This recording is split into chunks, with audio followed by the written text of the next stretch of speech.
Welcome back to Studio D. Well, let's admit it, I can come off as kind of a geek here and there. Geek, nerd, however you want to term it. However, I wanted to make sure and learn from an expert about how I can make being a geek something positive. So here to verify my geekiness is author and podcaster Stephen Spencer. How are you?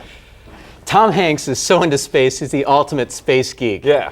Rosario Dawson is a Trekkie, a Star Trek geek, and Leonardo DiCaprio is a Star Wars geek who is so into Star Wars that he had so many Star Wars collectibles, taking so much room in his house, he donated them all to charity. I didn't know that about him. Yep. See, now I'm learning something on that. Yeah. Now, in fact, 87% of all people surveyed say they do not feel the need to sneak their geek anymore. People are prouder than ever before to be geeks, and now we're going to learn if you're a geek, and if your audience members are geeks too. Let's go through this. I'm sure I can check off a few of these boxes. Right, so this is the geek quiz. Okay. Here we go. Question one. Let's do question one. Do you own a drone or any kind of robot, including a Roomba? Let's see, I have a R2-D2 that follows me around and talks to me, and I have a little mini drone that I fly around my apartment. Awesome. Okay. Question True two. story. Are you like Leo and you're really into collectibles and geek toys? Do my Megazord, Dragonzord, Alf doll, do all those count? Perfect. Totally. Okay. Yep. Question three. Do you have more than 50 apps installed on your phone? Oh, yeah. Okay. Most of them I try to slim down and make sure I'm using them, but yes. Okay, you're a tech geek then. That's awesome. Question four. Is your movie, music, video game, book, or comic book collection a source of pride? Oh, yes. Yes, my God. You should see the binders of DVDs. I'm very proud of them. Okay, question five. Do you wear character clothing except on Halloween, including pajamas? See, I wear the t-shirts as pajamas, but geek. Okay, you're totally in. You're in the club now. Okay, question six. Have you ever been to Comic-Con, VidCon, or WonderCon? I've been to 2 Trek conventions, MegaCon, and Star Wars celebrations. Boom. Okay. Question seven. Do you wear a smart watch, smart glasses, or a fitness tracker? I do have a fitness tracker, yes. Okay, this is the telltale one right here.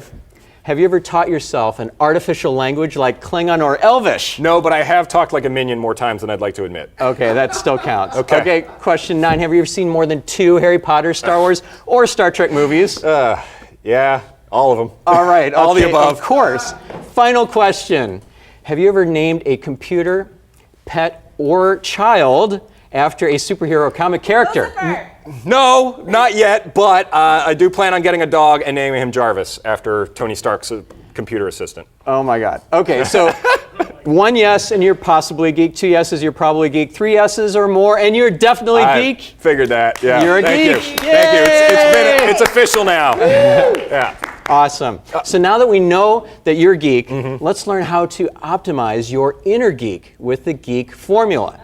You ready to go? Let's make this a positive, yeah. Okay, so G, gratitude. When I interviewed Harville Hendricks on the Optimize Geek podcast, he said the most important thing for your relationship is to express 3 things that you appreciate about your significant other every day. He's been doing it for the last 18 years with his wife, hasn't missed a day yet. I've been doing it for the last 8 months with my fiance. It's already had a huge difference. Okay. So that's a great way to optimize your inner geek. Definitely need to work on that. Okay. So E, establish habits. Positive habits like gratitude and yoga meditation and mindfulness. Establishing habits and keeping them is a great way to optimize your inner geek. The next E, examine everything. Byron Katie told me to question every one of your thoughts because a lot of times your thoughts aren't even true. Right. That kind of critical thinking is a great way to optimize your inner geek. And then finally, K, knowledge is power. Keep learning. A big reason why I have my podcast, The Optimized Geek, and interview all these New York Times bestselling authors and world experts is because I want the knowledge for myself. I know that being my best person, my best self, is all about learning. And I hope all my listeners do the same. So that's how you optimize your inner geek. Okay, now tell me, how did you optimize yours? Now we have a picture of like before you kind of started taking this path and after, and it's a big difference. So is that kind of how you applied being geeky to your own life? Yeah, so I went to a Tony Robbins seminar. I walked on fire. That is amazing. And after that was the impetus for me to make all these, essentially a big life reboot.